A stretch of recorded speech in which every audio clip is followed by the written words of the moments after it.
In this video, I'm going to show you 5 absolutely breathtaking moments from the last 5 Beethoven sonatas. As many of you already know, I absolutely love the late Beethoven sonatas, so hopefully this video just inspires you to go check them out even more, maybe play one for yourself, or at the very least, go give them a listen. Let's jump in.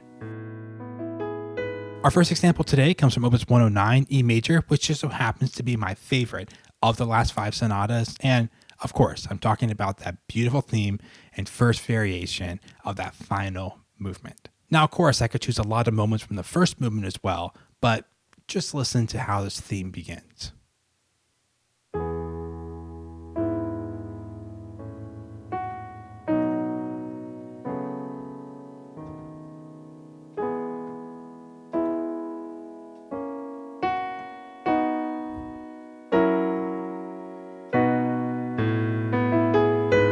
And then when the first variation hits,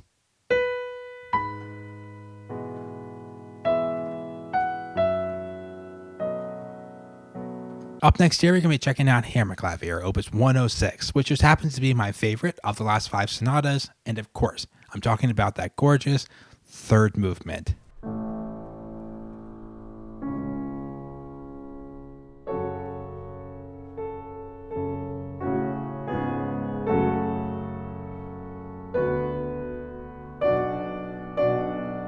Now, to truly understand why this is breathtaking, you gotta listen to the whole thing. It is just 15, 20 minutes of absolutely gut-wrenching beauty. But I'm going to pick out one of my favorite moments here. Check this out.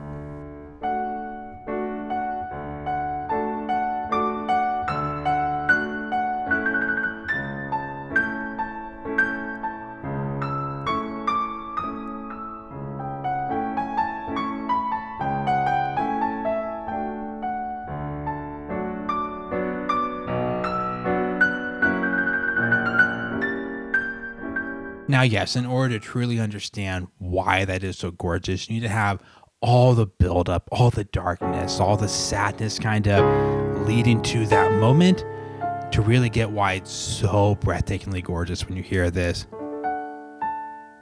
So after watching this video, do me a favor. I mean, of course, if you want to like and subscribe to my channel and watch another one of my videos over there, for sure, that'd be my preference. But if you're not going to go do that, listen to this slow movement.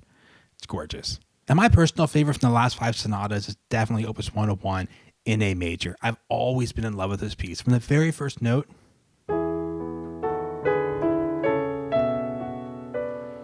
you just get the sense that this piece is going to be different. And I was really tempted to actually choose a moment from this first movement, Opus 101, because I like it so much. I was really considering this moment at the end kind of the first section you would transition into.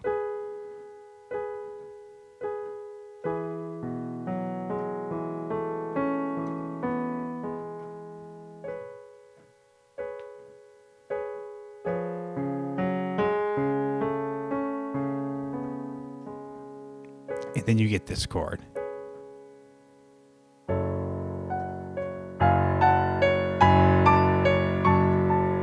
But rather than choose that moment, I just chose to slip it in here so I can kind of get 2 in Opus 101. But I want to actually pick a moment from the final movement, the fast movement, the one with all the heroic jumping chords, the one with the fugue in the middle. It starts out like this.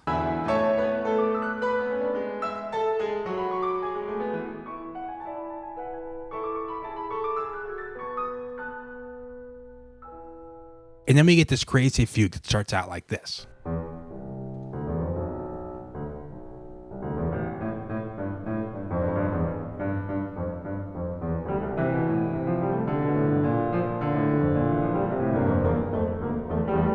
But then at the end of the intense, kind of complicated fugal section, we get this build up to this breathtaking moment.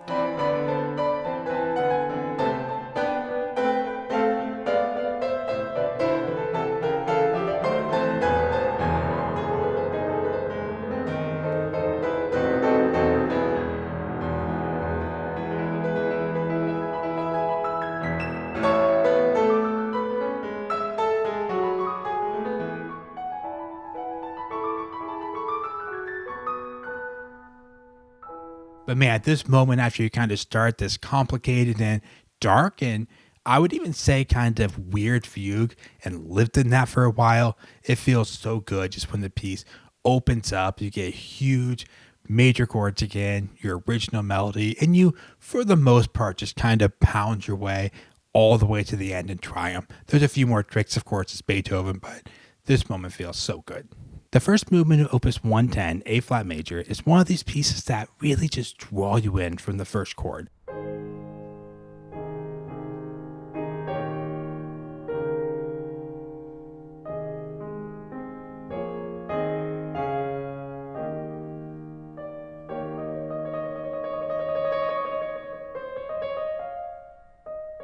But we're not talking about the first movement or even kind of the fast second movement. I want to focus on what happens after that when we hear this sound.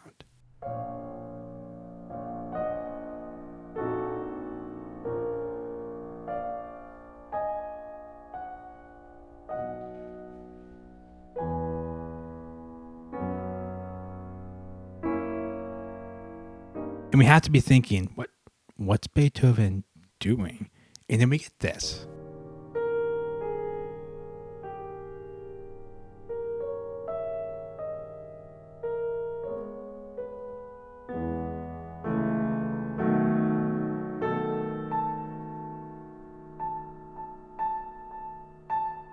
But things finally start to pull into focus when the melody starts here.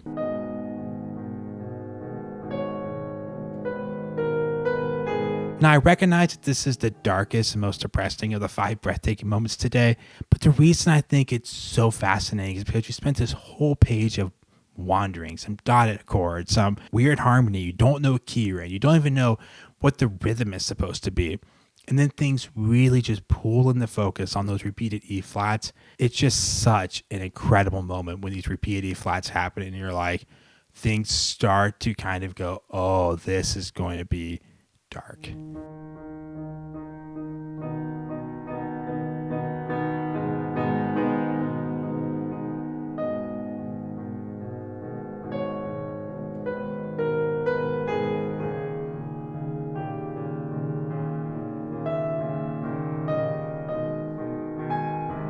Up next is Opus 111, the final Beethoven Sonata. And honestly, I could choose so many moments from the second movement, much like the slow movement of Hammer Clavier.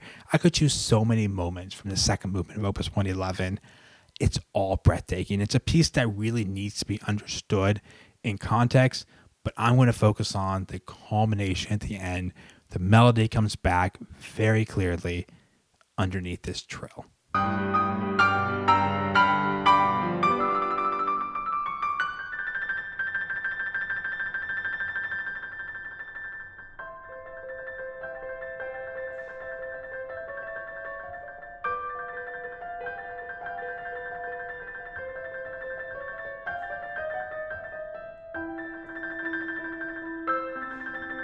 And there you have 5 breathtaking moments from the final 5 sonatas. Let me know down in the comments where your favorite moments from these sonatas. Like, this is 2 hours of music we're talking about today.